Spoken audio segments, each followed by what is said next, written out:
दोस्तों, कोई भी बैंक अकाउंट अगर साइबर सेल फ्रीज कर देता है, जिसका कारण है हमारे बैंक अकाउंट में साइबर क्राइम का फंड किसी भी तरीके से आ जाना, तो ऐसे में हमारे मन में होता है कि कहीं हमारे खिलाफ कोई लीगल एक्शन तो नहीं होगा, कोई दिक्कत तो नहीं आएगी। साथ में हमारा जो पैसा उसमें फंस गया है, जो डेबिट फ्रीज हो गया है, वो हम कैसे निकालें। तो इस स्थिति में हम कोशिश करते हैं अपने बैंक अकाउंट को अनफ्रीज कराने के लिए।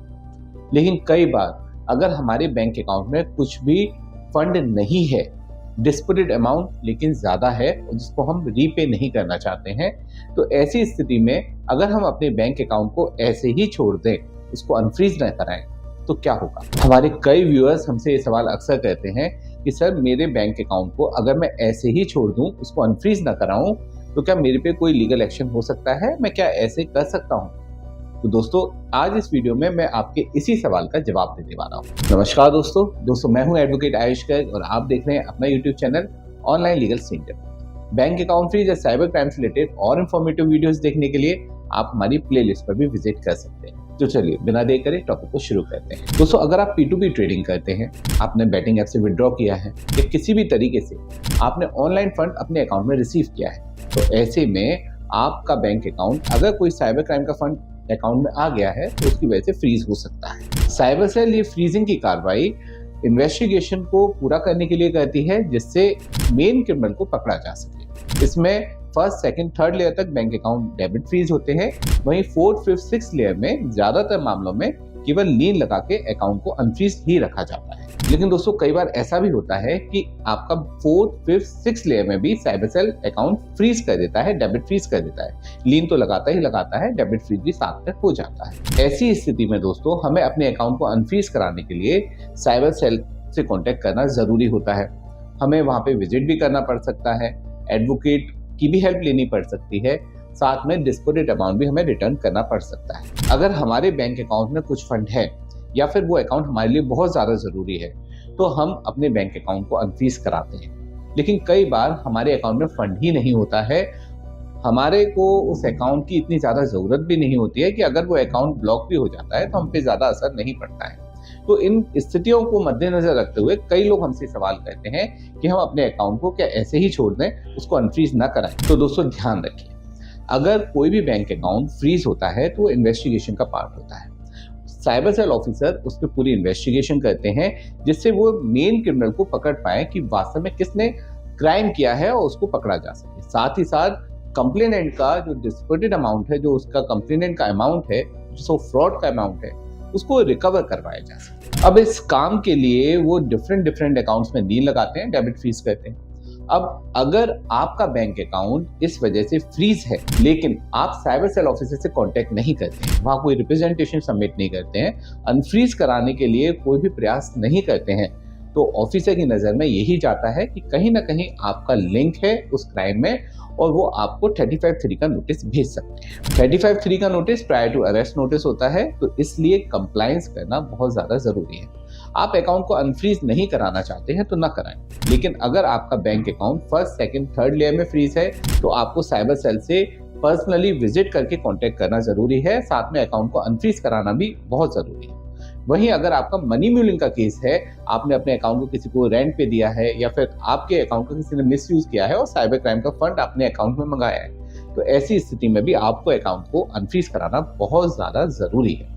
वहीं अगर आपको 35(3) का नोटिस मिलता है, तो भी आपको अपने बैंक अकाउंट को अनफ्रीज कराना जरूरी है। वहीं दोस्तों, अगर आपके बैंक अकाउंट को फोर्थ, फिफ्थ, सिक्स्थ लेयर में फ्रीज किया गया है, आपने P2P ट्रेडिंग की है, उसके सारे रिकॉर्ड्स आपके पास हैं, आपने अगर बैटिंग किया है और वो फंड आपने रिसीव किया है, लेकिन अकाउंट आपका फोर्थ, फिफ्थ, सिक्स्थ लेयर में फ्रीज है, तो इन सभी स्थितियों में आप अपने अकाउंट को अगर अनफ्रीज नहीं कराते हैं, यानी डिस्प्यूटेड अमाउंट रिटर्न नहीं करते हैं, साइबर सेल में विजिट नहीं करते हैं, तो एटलीस्ट आपको एक रिप्रेजेंटेशन साइबर सेल में जरूर सबमिट करना होगा, तभी जाके आप सेफ हो पाएंगे। आपको साइबर सेल ऑफिसर को जरूर बताना होगा कि जो ट्रांजैक्शन है जो मेरे अकाउंट में आई है, वो जेन्युइन ट्रांजैक्शन है, मैंने किसी के संग साइबर फ्रॉड नहीं किया है, और इस वजह से मेरे खिलाफ आप कोई भी लीगल एक्शन लें तो उस पर जरूर मेरे डॉक्यूमेंट जो मैं सबमिट कर रहा हूँ उस पर ध्यान जरूर दें। ये रिप्रेजेंटेशन आप साइबर सेल में किसी भी एडवोकेट के थ्रू सबमिट करा सकते हैं, आप वहाँ पे विजिट करके भी ये रिप्रेजेंटेशन वहाँ पे दे सकते हैं। तो इसमें से कोई भी तरीका आप अपना सकते हैं। इससे फायदा ये होता है कि अगर साइबर सेल ऑफिसर आपके खिलाफ कोई लीगल एक्शन लेते हैं तो आप कोर्ट में भी इसके खिलाफ जा सकते हैं, आपको वहां पे रिलीफ मिल सकता है। वैसे दोस्तों, कोई भी अगर बैंक अकाउंट फ्रीज हो जाता है तो उसको अनफ्रीज कराने के लिए सबसे पहले आपको बैंक से कांटेक्ट करना होता है, बैंक मैनेजर से, और ये डिटेल लेनी होती है कि मेरे अकाउंट पे क्या कंप्लेंट है, किस साइबर सेल से कंप्लेंट है, ट्रांजैक्शन डिटेल्स क्या है। उस आधार पे आप साइबर सेल ऑफिसर से कांटेक्ट कर सकते हैं। अगर आपको डिटेल्स पूरी नहीं मिल पाती हैं तो आप 1930 पे कॉल करके वो डिटेल्स ले सकते हैं। आप हमारी हेल्पलाइन नंबर पे भी कॉल करके वो डिटेल्स ले सकते हैं, हम आपकी हेल्प करेंगे वो डिटेल्स आपको प्रोवाइड कराना। जब एक बार ये सारी डिटेल्स आपको मिल जाती है तो आपको साइबर सेल ऑफिसर से कांटेक्ट करना होता है, वहाँ पे अपने रेलिवेंट डॉक्यूमेंट सबमिट करने, ट्रांजेक्शन की डिटेल्स देनी है। ऑफिसर को अगर सब कुछ सही लगता है तो वो डिस्प्यूटेड अमाउंट को होल्ड करके या उसको पे कराकर आपके अकाउंट को चालू करवा देते हैं, डेबिट फीस को क्लियर कर देते हैं। और वहीं अगर ऑफिसर आपको हेल्प नहीं करते हैं, आपको रेस्पॉन्ड नहीं करते हैं और आपके अकाउंट को चालू नहीं करते हैं तो आप कोर्ट की भी हेल्प लेके अपने अकाउंट को चालू करा सकते हैं। लेकिन यहाँ पे ध्यान दीजिए कि आपको उसी मजिस्ट्रेट कोर्ट में अपनी एप्लीकेशन फाइल करनी है जिसके ज्यूरिडिक्शन में वो साइबर सेल आता है, या उसी हाई कोर्ट में आपको अपनी रिट पिटीशन फाइल करनी है जिस स्टेट के ज्यूरिडिक्शन में वो साइबर सेल आता है। कोर्ट से हमेशा ये निर्णय होता है कि डिस्प्यूटेड अमाउंट को होल्ड कर दिया जाता है और पूरे अकाउंट को चालू कर दिया जाता है। लेकिन कोर्ट में भी आप तभी जा सकते हैं जब आपने रिप्रेजेंटेशन साइबर सेल में सबमिट किया हो, साइबर सेल ऑफिसर से आपने कांटेक्ट किया हो, तभी आप उसका रेलिवेंट डॉक्यूमेंट सबमिट करके कोर्ट की हेल्प ले सकते हैं। साथ ही साथ दोस्तों, मनी म्यूलिंग के केस से मैं हमेशा अपने हर वीडियो में बताता हूँ, मनी म्यूलिंग के केस से आपको बच के रहना है।